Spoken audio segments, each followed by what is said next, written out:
बिस्मिल्लाहिर्रहमानिर्रहीम, अस्सलाम वालेकुम। आप देख रहे हैं प्रोग्राम स्पोर्ट्स 360। मैं हूं आपका मेज़बान अहमद नवाज़। आज सबसे पहले बात करेंगे ट्राई सीरीज़ की, और ट्राई सीरीज़ पाकिस्तान खेलने जा रहा है, जिसके कैंप जो है अब उसके ऊपर सारा फोकस रहेगा। ये कैंप जो है वो दुबई में होगा, और उसके अलावा ट्राई सीरीज़ भी पूरी यूएई में होनी है। फिर पाकिस्तान ने एशिया कप भी वहाँ पर खेलना है। तो बहुत सारी बातें तो चलती रही हैं सेंट्रल कॉन्ट्रैक्ट्स को लेकर, प्लेयर की सिलेक्शन को लेकर, लेकिन अब जो टीम है उसी से आपने आगे बढ़ना है, और उसमें क्या तब्दीलियाँ हो सकती हैं, क्या प्लेइंग 11 है, कुछ हिकमत अमली चेंज करने की अगर ज़रूरत है। ऑल्दो ये ट्राई सीरीज़ अगर आप देखें तो इसमें यूएई की टीम और अफगानिस्तान की टीम है, लेकिन आई थिंक आपको थोड़ा सा कंडीशंस को तो एनालाइज अब कर लेना चाहिए। आपको थोड़ा सा तो बेहतर पता चल जाएगा। और आई थिंक ये ब्रांड ऑफ क्रिकेट हम हमेशा कहते थे कि पाकिस्तान को शायद ज़्यादा सूट कर जाती है, लेकिन अब ये नहीं पता कि किस तरीके की तैयारी की जाएगी। अगर एशिया कप का भी मुवाजना करें, हाल ही में भारत ने भी अपनी एशिया कप की जो टीम है, जो स्क्वाड है, उसका ऐलान कर दिया। उनका स्क्वाड अगर आप देखें तो उससे भी आप मुवाजना लगा सकते हैं कि टीम जो है वो किस तरह की तैयारी कर आ रही हैं एशिया कप में।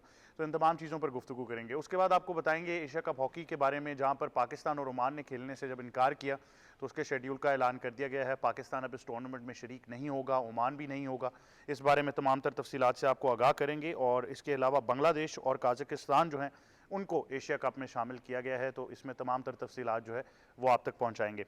उसके बाद आपसे बात करेंगे सीरिया फुटबॉल की, जहाँ पर नेमार की करियर की बदतरीन शिकस्त हुई है। और सिर्फ शिकस्त नहीं हुई बल्कि वो आप दीदा भी हो गए, और उन्होंने तो साफ कह दिया कि ये सारा मलबा जो है वो मैनेजर और कोच के ऊपर जाता है। और जो कोच हैं जावियर, इनको फौरी तौर पर वहीं पर सैक कर दिया गया, और एक बदतरीन शिकस्त थी जिसका सामना करना पड़ा। और आई थिंक इसमें अगर आप प्लेयर्स पर्सपेक्टिव लें या आप कोच की भी बात करें तो थोड़ा सा बड़ा अगली सा ये रहा है एक पूरा इंसिडेंट, जिसमें इन दोनों की थ्रू आउट जब तक ये टीम में रहे हैं कोई एक पेज पे नहीं रहे।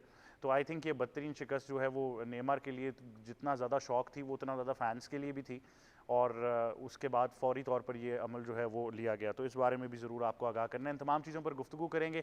मेहमानों से आपका तारुफ कराते हैं। सबसे पहले स्टूडियोज़ में ज्वाइन कर रही हैं हमारी स्पोर्ट्स एक्सपर्ट, पाकिस्तान की साबिक क्रिकेट कप्तान, international cricket commentator, broadcaster, presenter and ICC hall of famer Sana Mir साहिबा। अस्सलाम वालेकुम। वालेकुम अस्सलाम। कैसी हैं आप? अल्लाह का करम, ठीक थैंक यू ठाक। Very much for joining us. साथ ही साथ हमें ज्वाइन कर रहे हैं सीनियर स्पोर्ट्स जर्नलिस्ट और हमारे तजियाकार जनाब मोई शाह साहब। अस्सलाम वालेकुम सर। अस्सलाम वालेकुम जी। कैसे हैं सर आप? अल्लाह का thank you very much for joining us. और साथ ही साथ हमें रहे हैं स्पोर्ट्स एक्सपर्ट और फर्स्ट क्लास क्रिकेटर काशिफ मजीद। अस्सलाम वालेकुम। कैसे हैं सर आप? अल्लाह का शुक्र। Thank you very much for joining us. तो सना मीर, अब आई थिंक हमने सेंट्रल कॉन्ट्रैक्ट्स भी डिस्कस कर लिए, प्लेयर्स की इंक्लूजन एक्सक्लूजन, और ये मेरे ख्याल से बहुत से लफ्ज़ फेवरेट होते थे पाकिस्तान क्रिकेट में। इंटेंट होता था, फिर मॉडर्न डे क्रिकेट हुआ, अब कैंप फेवरेट हो गया। तो कैंप पे कैंप और कैंप पे कैंप हो रहे हैं। अब एक और कैंप का जो है वो ऐलान किया गया, और ऑब्वियसली वो ज़रूरी भी है क्योंकि आप यूएई में खेलने जा रहे हैं।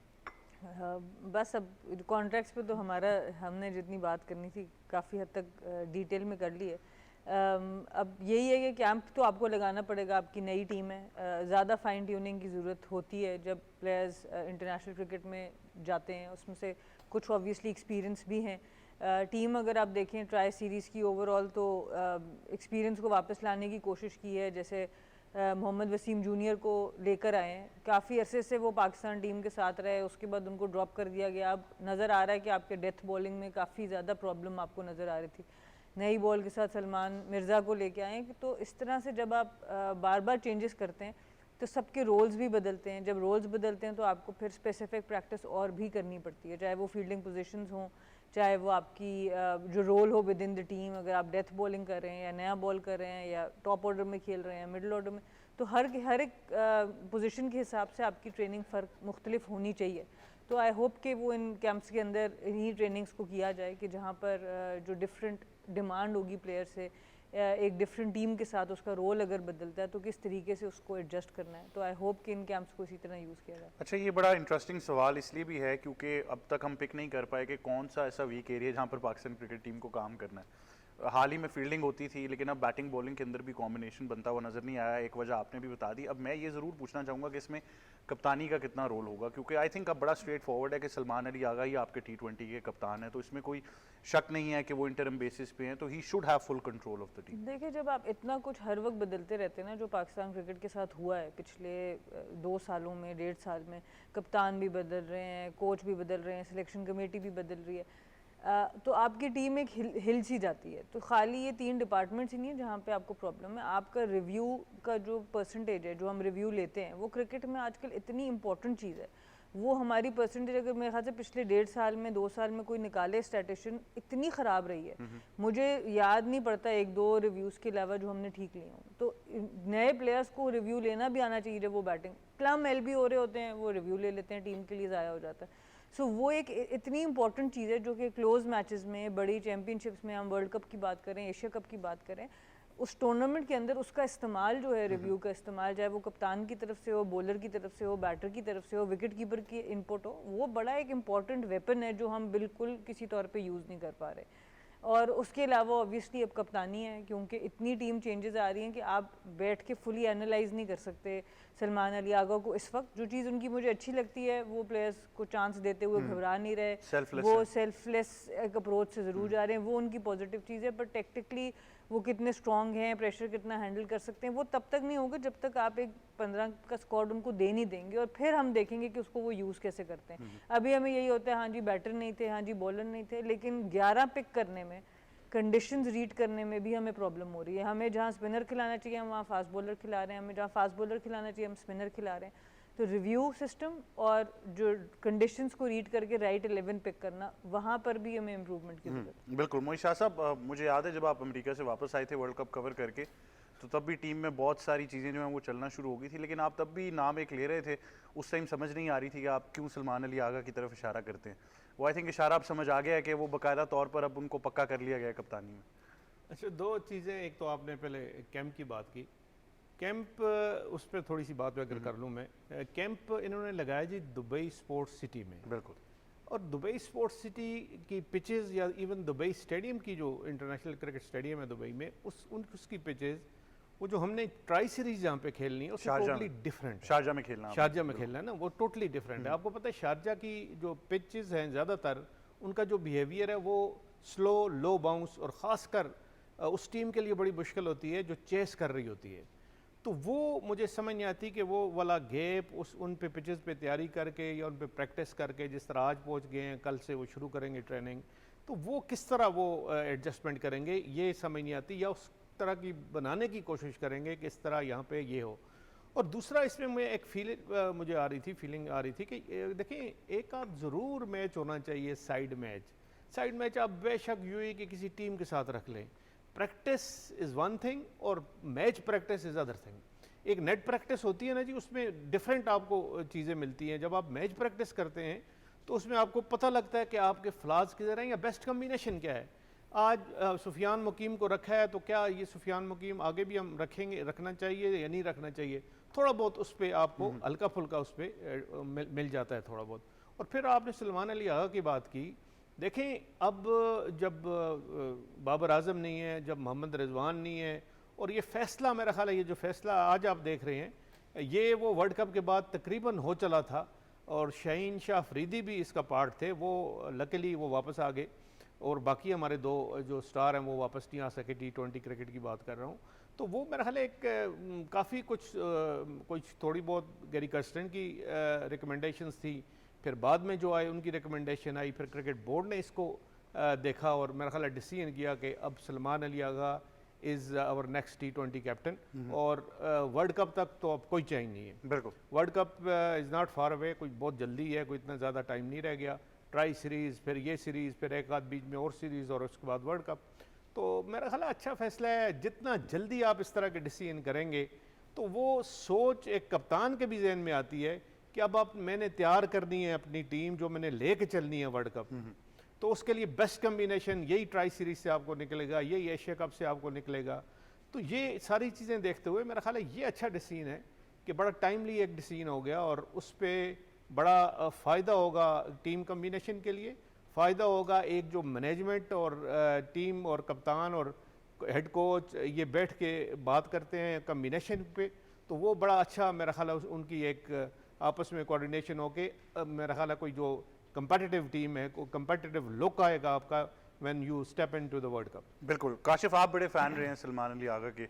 मेरी और आपकी बड़ी गुफ्तगू हुई कि बड़े अरसे बाद कोई ऐसा प्लेयर आया जो बड़ा लाइवली लगा हमें, चाहे वो स्लिप में खड़ा होकर बाबर को टॉन्ट कर रहा हो या बाकी प्लेयर्स को कर रहा हो, तो वो एनर्जी तो बड़ी पॉजिटिव नज़र आती है। लेकिन obviously I think sample size भी छोटा है, जिस तरह सना मीर ने कहा, लेकिन लगता यही है कि शायद वो इन्जॉय कर रहे हैं। बात सिर्फ इतनी है कि उनको कितनी वो पावर दी जाती है बतौर कप्तान। देखिए थोड़ा सा अगर क्रिटिकल में बात करूं तो उनको बड़ा स्टार भी नहीं दिया गया। नॉर्मली किसी भी कप्तान को टीम में जाके सबसे पहले तो स्टार मैनेज करने होते हैं, और बहुत सारे कप्तान इसलिए भी कप्तान नहीं बनते, या बहुत सारे खिलाड़ी इसलिए कप्तान नहीं बनते कि इतने सारे स्टार्स कैसे संभाले जाएंगे। अब सलमान की अगर बात करें तो बाबर रिजवान दोनों मौजूद नहीं है, शाहीन का इन एंड आउट लगा हुआ है। शाहीन इस वक्त अपने आप पे ज़्यादा फोकस कर रहे होंगे बजाय इसके कि टीम में क्या चल रहा है, अपनी परफॉर्मेंस पे। नसीम शाह भी इस बार नहीं है। अब सलमान के पास बड़ा ओपन ग्राउंड है कि इनको इन प्लेयर्स को लेके अपनी पसंद की या अपनी ब्रांड की क्रिकेट खेल सकें, और वो खेल रहे हैं। हसन नवाज किसी दिन 3 पे, किसी दिन 5 पे, किसी दिन 4 पे, किसी दिन वो खुद 3 पे, 5 पे, 4 पे। तो इतनी उनके पास फ्रीडम है, इतनी आज़ादी है कि वो बैटिंग ऑर्डर में जमा तफरीक कर लेते हैं अपने हिसाब से या सिचुएशन के हिसाब से। अनफॉर्चुनेट क्या है, मैं जब भी सलमान की तरफ देखता हूँ या इस वक्त पाकिस्तान की टीम के किसी भी कप्तान की तरफ देखता हूँ कि किसी क्राइसिस सिचुएशन में, कि अब जिसे कहते हैं 2 ओवर में कुट पड़ गई है हमें, और उसने कोई ऐसा बॉलर आउटफील्ड में से ताड़ना है कि जो उसको रन्स रोक सके या आउट करके देख सके, तो वो मुश्किल हो रहा है। बिकॉज इस रिजीम में जिसमें माइक हैसन मौजूद हैं, ये फैसला कर लिया गया कि स्पेशलिस्ट की गुंजाइश नहीं है। हमने थोड़ा सा बैट्समैन, थोड़ा सा फील्डर, थोड़ा सा वो जो बॉलर है वो मिला के कोई एक प्लेयर खिलाना है, इसीलिए नंबर 8-9 तक एक तरह की बैटिंग चलती चली जा रही है, और स्पेशलिस्ट बॉलर्स नज़र नहीं आ रहे, ये स्पेशलिस्ट बैटर्स नज़र नहीं आ रहे। सो ये बड़ा अनफॉर्चुनेट है सलमान के लिए, बिकॉज कैप्टन को वो एक प्लेयर T20 में 4 ओवर्स चाहिए कि जिसके बारे में वो सुख का सांस ले सके, भाई इसको कुछ नहीं होगा, बाकियों के अराउंड मैंने क्रिकेट खेलनी है। फॉर इंस्टेंस पाकिस्तान की जितनी कामयाबियां हैं 2007 T20 वर्ल्ड कप से लेके जितनी हमने उसके बाद समेटी, उसमें स्पेशलिस्ट बॉलर, प्राइमरली स्पिनर का बड़ा इंपॉर्टेंट रोल था। चाहे वो उसमें मैं सईद अजमल का जिक्र कर दूं, उसमें जुल्फ़िकार बाबर, अब्दुल रहमान, रज़ा हसन, जितने भी T20 के हमारे फॉर्मेट के बॉलर आते चले गए, वो पाकिस्तान के लिए विकेट टेकिंग ऑप्शन था और रन्स भी नहीं खा रहे थे। इस टीम में दरियाफ्त करना, चाहे वो सुफियान मुकीम की सूरत में हो, चाहे इब्रार की सूरत में हो, इवन फैसल अकरम इस वक्त ए के साथ शाहीन के साथ मौजूद है वो हो, या कोई भी एक बॉलर हो जो आउट करके दे सके मिडिल ऑफ द इनिंग्स दूसरी टीम के। अच्छा, एक तरह से तो वो एक बॉक्स टिक कर देते हैं, क्योंकि पाकिस्तान में बहुत लोगों का मुवाजना सिर्फ ये रहा है, ख़ास तौर पर हमारे एक बड़े अच्छे दोस्त हैं कि आसिफ, वो भी यही कहते हैं कि फ़र्स्ट क्लास मैचेस कितने खेलें, ये मुवाजना करना है। तो उस लिहाज से तो 99 फर्स्ट क्लास मैचेस हैं उनके, तकरीबन 6239 रन हैं, और तकरीबन मेरे ख्याल है कि अगर मैं विकेट्स भी देखूं तो 99 मैचेस के अंदर 114 विकेट्स भी ले चुके हैं। तो वो जो एक पाकिस्तान में एक ही मुवाजना कि भाई फर्स्ट क्लास मैच कितने खेला है, तो एक्सपीरियंस तो है उनके पास। सर बहुत सीजन है, लाहौर की जानिब से जब ये खेलते थे, और फॉर्चुनेटली मैं इनके खिलाफ खेला हूँ, तो from the very young age होता ही है कि आप भी क्रिकेट खेलते हैं, सना भी, कि एक टीम में एक कुछ पिलर्स से बन जाते हैं कि जिनसे कप्तान गाहे बगाहे मशवरा ले सकता है।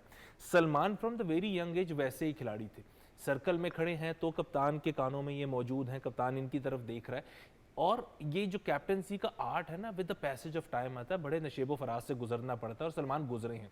दूसरी बात जो सलमान ने बहुत अच्छी की, जिसको हम सेल्फलेस कह रहे हैं, यंगस्टर्स को कॉन्फिडेंस भी दे रहे हैं और साथ ही साथ अपने लिए एक सॉफ्ट इमेज भी बनाते चले जा रहे हैं कि कभी हसन नवाज ने जाके सीरीज की ट्रॉफी उठा ली, कभी दूसरे प्लेयर ने जाके उठा ली। सो वो जो सॉफ्ट इमेज अपना है वो तो क्रिएट हो रहा है, लेकिन जो यंगस्टर उसको भी कॉन्फिडेंस मिल रहा है कि यार कप्तान हमें इतना ट्रस्ट करता है कि पूरी सीरीज की ट्रॉफी ही हमने उठा ली।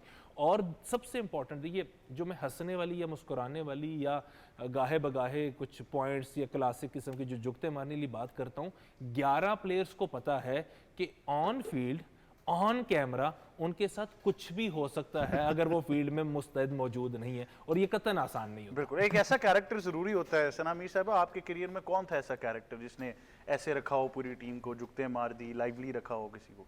आई थिंक हमारी टीम में नैन अब्दी बड़ी मशहूर थी, वो स्लिप में अक्सर खड़ी होती, फील्डर भी बहुत ज़बरदस्त थी स्लिप की, और उसका सबके साथ एक रिलेशनशिप भी बहुत अच्छा था, गपशप लगाती थी। और फिर निदा डार, ऑब्वियसली जुगतों का मुकाबला निदा डार से कौन कर सकता है, तो वो भी होती थी। और एक डोमेस्टिक प्लेयर भी होती थी, ज़ेबा, वो सियालकोट से थी, तो वो ऑब्वियसली सियालकोट की भी जुगते फिर आपको मशहूर, आपको पता ही है। बिल्कुल ऐसे ही। मोई शाह साहब, आपने थ्रू आउट जर्नलिस्टिक करियर कोई ऐसा इंडिविजुअल देखा हो जो आपको सबसे ज़्यादा लाइवली लगा हो फील्ड के ऊपर? कभी मेरा ख्याल है शायद आपने अगर फॉलो किया तो मोइन खान बड़े वोकल होते थे और बड़ा शोर लगाते थे, और कभी भी ये टीम को बड़ा साथ कोशिश करते थे कि साथ लेके चलें, और ये ऑफ एंड ऑन जुगते ज़रूर लगाते थे। ये मेरा एक पर्सनल ऑब्जर्वेशन है, जो मैं उस 90s की बात में कर रहा हूँ, ये 90s की बात कर रहा हूँ।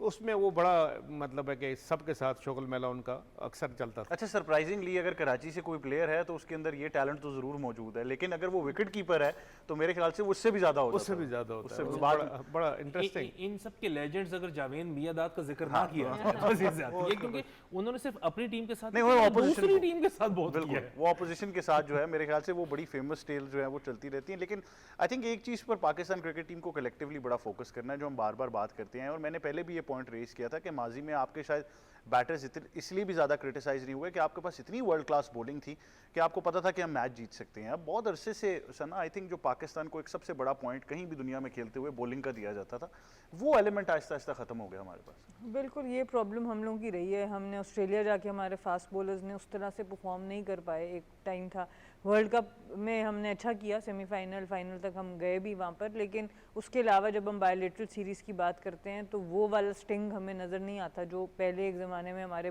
फास्ट बॉलर से जो जोड़ा जाता था। फिर इसी तरह स्पिनर्स की बात करें तो कभी हमारी सिलेक्शन का प्रॉब्लम आ जाता है, कभी हम लोग कॉम्बिनेशन उस तरह से नहीं बना सकते कि स्पेशलिस्ट स्पिनर को हम एक लॉन्गर रन दें, तो बॉलर्स को भी हम उस तरह से डेवलप नहीं कर पा रहे क्योंकि आपके ऑलराउंडर्स भी फिक्स नहीं है। एक ये भी बहुत बड़ा प्रॉब्लम है किसी भी टीम की जो डेवलपमेंट होती है कि उसके बैटर्स को एक खुला मौका मिलता रहे, उसके नीचे बॉलर्स को एक खुला मौका मिलता रहे कि आपके क्वालिटी ऑलराउंडर्स जिस टीम के पास होते हैं उनके इर्द गिर्द आप बहुत आसानी से टीम डेवलप कर सकते हैं।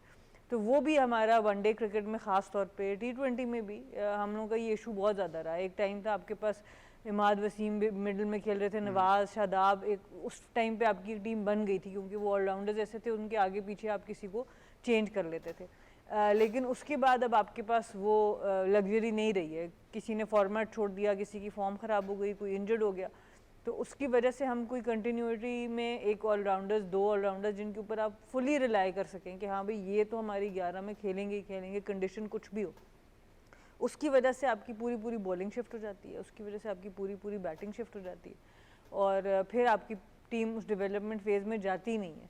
तो हम बस फिर उसी में रह जाते हैं कि जिसकी फॉर्म अच्छी है उसको डाल दो। फिर उसमें ये होता है कि आपके रनआउट्स के इशूज़, उसके बॉलिंग में फील्डर्स के एंगल का इशू, क्योंकि एज अ प्लेयर आपको पता होता है कि यार ये प्लेयर इस पिच पे बॉल कर रहा है, मुझे किस एंगल पे कितना आगे खड़ा होना है, कितना, ये बहुत छोटी छोटी चीज़ें होती हैं।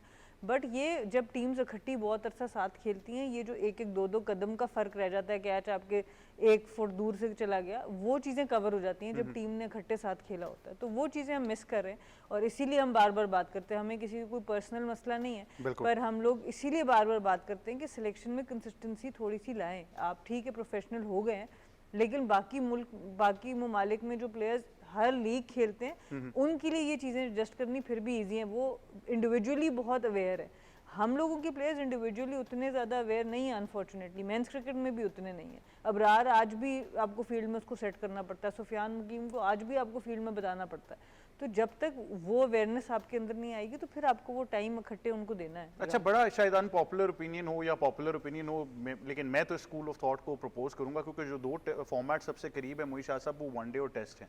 अगर मैं पिछले कोई 10-15 साल की क्रिकेट भी उठा के देखूँ, एक ऐसे प्लेयर जिनको मुझे लगता है बहुत अच्छे तरीके से सूट किया गया फॉर्मेट में, नेथन लायन को ऑस्ट्रेलिया ने बड़े ज़बरदस्त तरीके से यूज़ किया। आज क्या वजह है कि हम साजिद खान को वनडे नहीं खिलाते, हालांकि वो पूरे ऑफ स्पिनर है? देखिए, पहले तो थोड़ी सी मैं बात करूंगा कि हमने कोई एक मतलब टॉप क्लास का मैच विनर प्रोड्यूस नहीं किया। I am talking about fast bowling.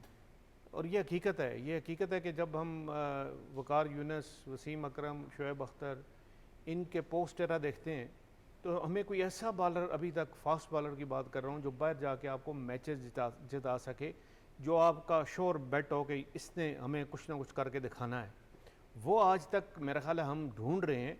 और जब हम शहीन शाह अफरीदी को देखा तो हमारा शायद एक वो था कि ये आ जाए और ये वो जो वैक्यूम है वो फिल कर ले, लेकिन वो ना हो सका। इतना ज़्यादा they are incline towards T20 cricket कि वो अपने आप को डिवेलप नहीं कर सके as a star test cricketer, और या उस पर कोशिश की उन्होंने या किसी ने उनको कोशिश कराई हो कि आपने पाकिस्तान के लिए जाके टेस्ट मैच भी जीतना है, आपने पाकिस्तान के लिए वनडे भी जीतना है जाके बाहर, वो वाला कॉन्सेप्ट डेवलप हुआ ही नहीं और ना होने दिया गया। उनको दो और चैप्टर पढ़ा दिए ना, एक कप्तानी और एक ऑलराउंडर। जी, एक कप्तानी और एक बड़ा सीनियर प्लेयर हैं और आप बड़े मतलब आइकन प्लेयर हैं और आपके बगैर टीम चलेगी नहीं। यहाँ ये दिमाग में ज़्यादा आ जाता है और जिसकी वजह से वो परफॉर्मेंस जो T20 में भी वो जो नज़र आनी चाहिए वो नहीं आती।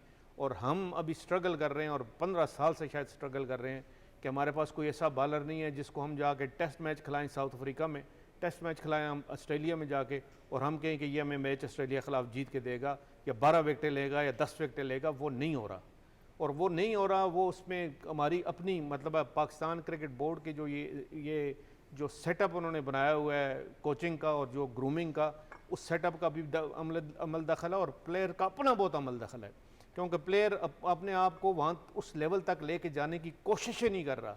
वो नहीं चाह रहा कि मैं मतलब टेस्ट मैच का मैच विनर प्लेयर बनूं या बॉलर बनूं, तो वो इसलिए पाकिस्तान स्ट्रगल करता है। आज देखें ना, हमने जो मतलब पिछले 10 साल 15 साल में हमने टेस्ट मैचेस टेस्ट सीरीज जीते हैं, वो या यासर शाह ने हमें जिता के दिए हैं, या जुल्फकार बाबर ने हमें जिता के दिए हैं, या स्पिनर्स ने, और वो भी साजिद ज़्यादा खान यूएई जो में खेल रहे थे। जी यूएई में खेल रहे हैं, साजिद खान ने या नुमान ने हमें जिता के दिए हैं। ये हमारी अब क्रिकेट यहाँ तक आ गई है कि हमें अपनी मर्जी की पिचेस मिलेंगी जो हमारे स्पिनर को सूट करेंगी, उसमें जाके हमने मैच जीतते हैं। हमने फास्ट बॉलर से मैच कोई नहीं जीतना। बिल्कुल। तो ये बड़ा अनफॉर्चुनेट है। देखें, ये आपने साजिद की बात की कि उसको हमने किस तरह एडजस्ट करना है या किधर एडजस्ट करना चाहिए, वो बड़ा ट्रिकी क्वेश्चन है, क्योंकि साजिद को आप मेरा ख्याल मुझे नहीं लगता कि इस टाइप का बॉलर आप T20 में शायद एडजस्ट कर सकते हैं, वनडे पर्टिकुलरली, लेकिन वनडे में आप और टेस्ट क्रिकेट में तो ऑलरेडी वो मैच विनर हैं और आपको जहाँ उनको सूट करती है विकेट वो अनप्लेएबल हो जाते हैं। लेकिन वनडे में भी आप उनको ट्राई कर सकते हैं और ट्राई करना चाहिए। और ये चीज़ें हम, लेकिन असल हमारा मसला अहमद वही है कि हमें अब डेवलप कोई करने हैं जी फास्ट बॉलर, और वो मैच विनर हमें डेवलप। अच्छा, आई थिंक इसमें बड़ा सवाल काशिफ ये आ जाता है तब जाके हमने टेस्ट में थोड़ी इंप्रूवमेंट करनी है। ये कि क्यों नहीं आ रहे, मतलब ये। और मेरे ख्याल से इसका एक नुकसान तब ये भी होता है कि जो हम फास्ट बॉलर्स के खिलाफ बैटिंग में स्ट्रगल करते हुए नजर आते हैं, आप नेट में किसी को फेस ही नहीं कर रहे, ना कोई बॉलर 2 ओवर से ज़्यादा ओवर करा रहा है जो आपके एवरेज फास्ट बॉलर्स हैं। अमन, मैं ऐड कर लूँ, थोड़ी सी आपकी बात की नफ़ी हो जाएगी, लेकिन जब हमारे पास लेजेंड्स फास्ट बॉलर थे ना, हमारा बैट्समैन तभी स्ट्रगल कर रहा था। सही। ठीक है, वसीम वकार जब गेंदे कर रहे थे, शोएब गेंदे कर रहे थे, तब कौन से हमारे बैट्समैन के रन्स ही नहीं खत्म हो रहे थे, तब भी ऐसी था। अगर मैं अब ऐड करूँ अभी का हमारे फास्ट बॉलर और पुराने फास्ट बॉलर में क्या फ़र्क है, अब का हमारा फास्ट बॉलर सिर्फ कंडीशंस का फास्ट बॉलर हो गया, सिर्फ नए बॉल का फास्ट बॉलर हो गया। क्यों नए बॉल का और कंडीशंस का फास्ट बॉलर हो गया? बिकॉज शाह जी थोड़ा सा इस बात को याद करेंगे, 2003-4 में ना पाकिस्तान की क्रिकेट सिमट के northern part of the world में northern part of the country में आ गई, शुमाली इलाके, जिसमें एबटाबाद बन गया, मीरपुर बन गया, diamond cricket ground, Shalimar, Islamabad की 4 वेन्यूज की आ रहा है, और विकेट्स बन गई ग्रासी। तो जो फास्ट बॉलर्स का जोर लगाने वाला एलिमेंट था ना पाकिस्तान में कि जी डेड विकेटें हैं, गेंद किसी तरह पुराना करो, ये रिवर्स करेंगे, ये आउट करेंगे, वो जो जोर लगा के आउट करने वाला पाकिस्तान का फास्ट बॉलर था 10 सालों में 2004-5 से ऑनवर्ड 2016 तक वो खत्म हो गया। मैंने फास्ट बॉलर्स को 4 कदमों से गेंदें करते हुए देखा है, बिकॉज कोई इंच का घास होता था विकेट पे, दुनिया में कहीं नहीं मिलता था। लेकिन चूंकि रीजन का मुकाबला हो गया है डिपार्टमेंट के साथ और रीजन को डर है कि पेदी लगेगी तो हम आउट कर दें फटाफट और वो खुद भी आउट हो जाए, फास्ट बॉलर का जोर लगाना खत्म हो गया। 4 साल बीच में आते हैं जहां पे क्रिकेट फिर डिवाइड होती है 6 रीजन्स में। कोकाबूरा दे के बिल्कुल फ्लैट ट्रैक्स बना के फास्ट बॉलर को कहा गया जोर लगाओ, तो फास्ट बॉलर्स खत्म हो गए क्योंकि उनको आदत नहीं रही थी। और इसी दौरान में T20 इमर्ज कर गया, तो सारों ने सोचा कि यहाँ पे जोर लगा के साल में 2 टेस्ट मैच खेलने से बहुत बेहतर है नया बॉल कराना सीखो, T20 में चले जाओ, बिकॉज पावर प्ले के 2 ओवर्स नए अच्छे करके आउट कर देंगे। अब आपके जेहन में शाहीन नसीम शाह आएंगे, पावर प्ले के 2 अच्छे ओवर किए, आउट किए, बीच में आके 2 ओवर स्लो करके या बैक ऑफ द आर्म करके जान छुड़ा के चले जाएंगे और हम स्टार बन जाएंगे। टेस्ट क्रिकेट के लिए हमारा जो फास्ट बॉलर तैयार करना था, जो कि हमने एक डेड विकेट से तैयार करना था, रिवर्स स्विंग करने वाला तैयार करना था, जिसको पुराना बॉल भी करना आना चाहिए, वो अनफॉर्चुनेटली पाकिस्तान के डोमेस्टिक स्ट्रक्चर की बेइंतहा तब्दीलियों ने खत्म कर दिया। और अब T20 के इमरजेंस के बाद कोई पुरानी बॉल करना ही नहीं चाहता। अभी आप देख लीजिए, हमने बेइंतहा मार खाने के बाद ये फैसला किया कि चूंकि हम 10 ओवर के बाद या 12 ओवर के बाद फास्ट बॉलर से आउट नहीं कर सकते, स्पिनर्स के लिए विकेट बना दो। हालांकि इस वक्त हमारी अगर टीम में घुमा के फिरा के देखे जाए, टेस्ट टीम की मैं बात करूंगा तो हार्डली 2 से 3 प्लेयर्स को स्पिन खेलनी आती है, बाकी सारे जो हैं वो बाकी सारे फास्ट बॉलर्स पे अच्छे हैं। मैं सॉरी बाबर आजम का नाम पर लूंगा, आज उनका कोई हाईलाइट्स दिखा दीजिए, उस पर वो ट्रेंट बोल्ट को मार रहे होंगे, वो पैट कमिंस को मार रहे होंगे, वो डेल स्टेन को मार रहे रहे होंगे, मिचेल स्टार को मारे होंगे, हार्डली मिचेल सैंटनर को खेल रहे होंगे या नेथन लाइन को खेल रहे होंगे। सो दिस इज वेयर कि हमने जीतने के लिए एक मंत्रा तो जरूर बना लिया, लेकिन अपने आप को तैयार नहीं किया। बिल्कुल ऐसे ही है, लेकिन हम फिर ये उम्मीद करें कि इस ट्राई सीरीज से वो कॉन्फिडेंस इन प्लेयर्स को आ जाए ताकि उनको भी ये अंदाज़ा हो जाए कि हमने एशिया कप खेलना है, अब हम ही हैं, कोई सेलिब्रिटी सुपरस्टार कल्चर नहीं है। मैच जिताएंगे तो वो टैग जो है वो हमारे साथ लगेगा, और आई थिंक बड़ा ज़रूरी है क्योंकि बहुत सी यंग परफॉर्मेंसेज ऐसी आई हैं हाल ही में कि उनको थोड़ा सा और कॉन्फिडेंस की ज़रूरत है, थोड़ी सी कंसिस्टेंसी आ जाएगी तो चीज़ें और बेहतर हो सकती हैं। पाकिस्तान हॉकी से जुड़ी आपके लिए एक खबर ज़रूर है कि पाकिस्तान हॉकी टीम जो है वो एशिया कप हॉकी टूर्नामेंट में शरीक नहीं होगी, और साथ ही साथ ओमान भी नहीं खेल रहा, और दो टीम्स को बांग्लादेश और अगर आप एक और टीम को की बात करें तो उनको ऐड किया गया है। एंड आई थिंक कि अगर आप ओवरऑल इसका पर्सपेक्टिव भी देख लें तो ये काफ़ी अरसे से बात चल रही थी। आई डोंट नो कम्युनिकेशन बीच में क्या इस्टेब्लिश हुई, लेकिन मोई शाह साहब इस बारे में क्या खबर है आपके पास? देखें, ये रियलिटी है और ये ऑलरेडी फैसला हो चुका है। दो गो के खामोशी थी, कोई इतना ज़्यादा हमने ओपनली ये डिसीजन नहीं किया, लेकिन इंडिया नहीं जाना तो नहीं जाना, क्योंकि ऐसे हालात नहीं है आपके पास आप अपनी पाकिस्तान की टीम इंडिया भिजवाएं, और एक दो दफ़ा हमने ये डिस्कशन मरहला की भी है। अब मसला ये बनता है जी कि पाकिस्तान ने एशिया कप खेलना था, एशिया कप का जो विनर है वो वर्ल्ड कप के लिए क्वालिफाई करेगा, और वर्ल्ड कप अगले साल होना है बेल्जियम और हॉलैंड में, और 16 टीम पार्टिसिपेट करनी है। अब कुछ ऐसी टीम्स होती हैं जो डायरेक्ट क्वालिफाई करती हैं, तकरीबन आधी टीम 8 के करीब टीम होती है जो डायरेक्ट क्वालिफाई कर रही है, जैसा जर्मनी कर गया, हॉलैंड कर गया, अर्जेंटीना कर गया। अब एशिया कप का विनर है वो डायरेक्टली कर जाएगा। अब फिर बात चली जाएगी FIH पे, इंटरनेशनल हॉकी फेडरेशन पे, कि वो अब कौन सा रोड मैप बनाती है पाकिस्तान के लिए, कौन सा क्वालिफाइंग राउंड पाकिस्तान को खेलना होगा कि जाके वो क्वालिफाई करें to play to become part of the next year world cup. तो वो अभी देखने वाली बात है, क्योंकि वो तकरीबन जाके फरवरी में ये होगा, क्वालिफाइंग राउंड्स होंगे। अब पाकिस्तान को किस हद तक या ओमान को किस हद तक कंपनसेट करती है, क्योंकि हालात FIH को भी पता है कि हालात ऐसे नहीं है कि पाकिस्तान की टीम इंडिया जाके खेले, क्योंकि अच्छे हालात में खेलना मुश्किल था, तो अब तो ऐसे हालात हैं कि वो बिल्कुल ही खेलना नामुमकिन है तकरीबन। और वो डिसीजन भी पाकिस्तान का गवर्नमेंट का या हॉकी फेडरेशन का या जो इदारे हैं जो इससे मुंसलिक हैं, उन्होंने बड़ा अच्छा डिसीजन किया कि कम से कम पाकिस्तान की टीम को ना जाने दिया, ना हमने वीज़े के लिए अप्लाई किया, ना एक लेटर ज़रूर हमने लिख दिया था FIH को, पाकिस्तान हॉकी फेडरेशन ने, कि ये हालात ऐसे नहीं है कि हम वहाँ जाके पार्टिसिपेट करें। और मैं इंशाल्लाह होपफुल हूँ कि पाकिस्तान को बड़ी अच्छी डील मिलेगी, ऐसा पाकिस्तान को चांस मिलेगा कि पाकिस्तान वर्ल्ड कप के लिए क्वालिफाई कर जाएगा। वो मेन एक टारगेट होता है, if you want to play और if you are playing Asia cup. तो एशिया कप में सबसे इंपॉर्टेंट चीज़ होती है कि आप पहले 12 टीम्स का होता था वर्ल्ड कप, आजकल 16 टीम का इस दफ़ा से 16 टीम का कर दिया है। तो होपफुली पाकिस्तान वहाँ पे होगा, हॉलैंड और बेल्जियम में पाकिस्तान वर्ल्ड कप खेलेगा। और उससे पहले मुझे आज लगता है कि आज शायद डिसीजन हो जाए हमारा FIH प्रो लीग कल ही हम बात कर रहे थे। जी FIH प्रो लीग पे आज डिसीजन हो जाए गवर्नमेंट की तरफ से, क्योंकि आज आखिरी डेट है। आज आपने या कम्युनिकेट करना है FIH को कि हम प्रो लीग खेल रहे हैं, या आपने विड्रा कर लेना है, पुल आउट कर लेना है, जिस तरह न्यूजीलैंड ने किया है, फिर फ्रांस को चली जाएगी वो ऑफ़र।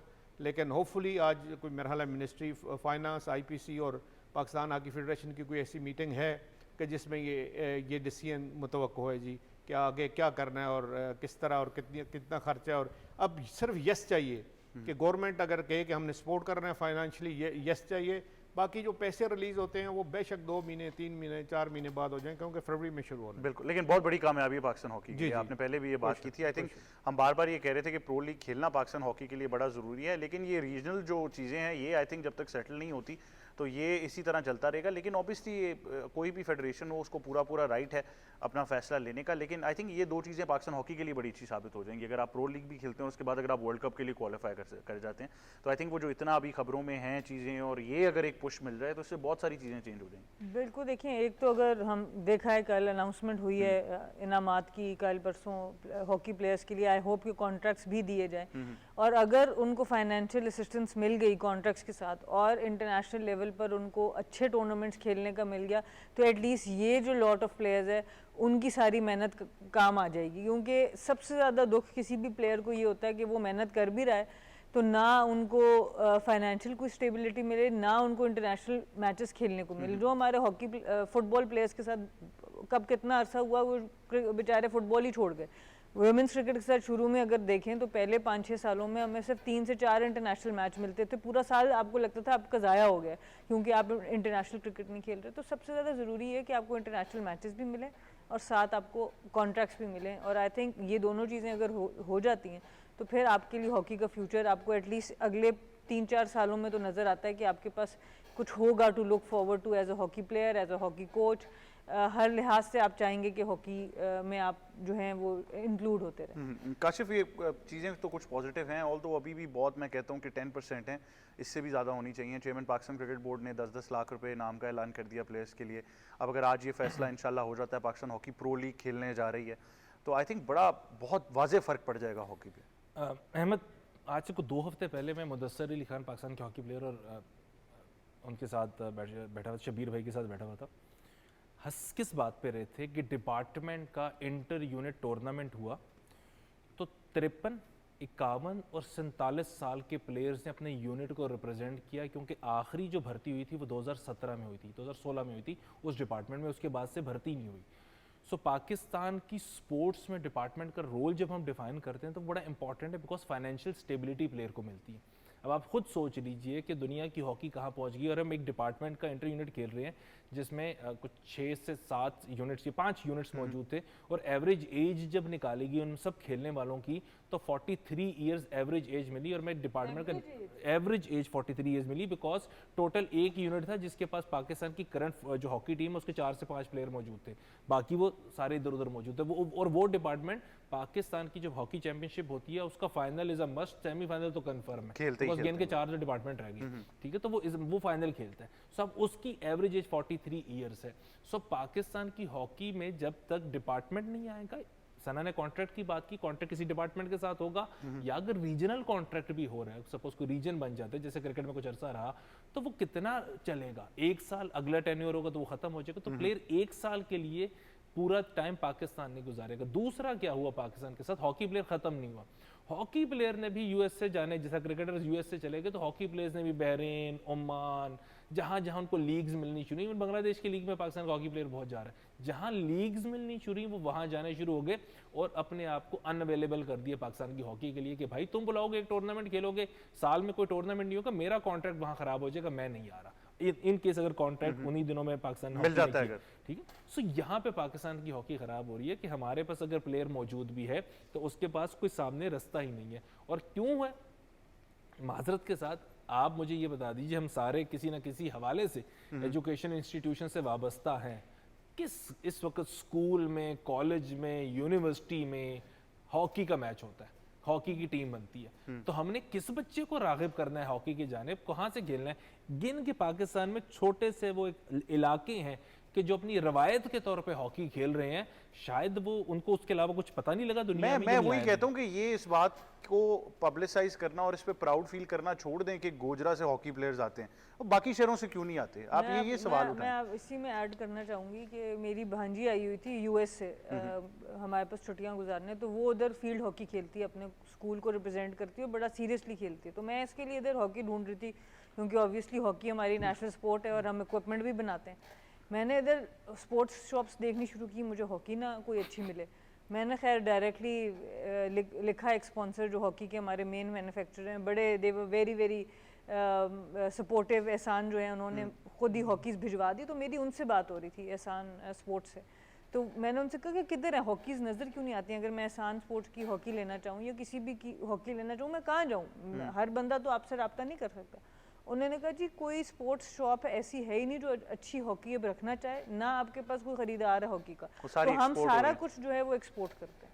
सो ये आपकी नेशनल स्पोर्ट की रियलिटी चेक है आपके पास कि आप जो है वो कोई लेने को तैयार है। और ऑब्वियसली जब स्कूल में शौक नहीं होगा, स्कूल में आप अपॉर्चुनिटी नहीं देंगे, तो फिर कैसे बच्चों में शौक पैदा होगा? अच्छा, बड़ी इंटरेस्टिंग इसमें एक बात मैं आपको बताऊं कि जो रिसेंटली नेशनल हॉकी चैम्पियनशिप हुई है, शायद उसका ये पासिंग रिमार्क्स ये उसके दे रहे हैं।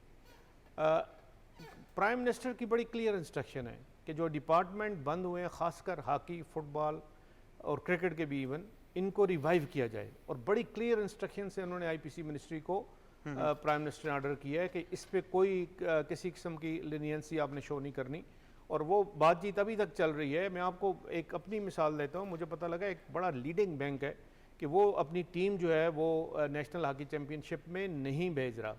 तो मैंने उनको फ़ोन किया, उनके आई एफ्स को, मैंने कहा जी अगर आप टीम 2 दिन के अंदर अंदर नहीं भेजेंगे तो ये बात प्राइम मिनिस्टर हाउस तक चली जाएगी। आप यकीन करें दूसरे दिन उन्होंने फ़ोन किया कि जी हमने एस्टेब्लिश कर लिए। ये हकीकत में आप जरा आपको सब बैंकों को ये हकीकत मैं आपको बताऊं, ये हकीकत बताऊं तो इस तरह सारे ट्रीट कर रहे हैं हॉकी को जिस तरह hockey is not part of this culture.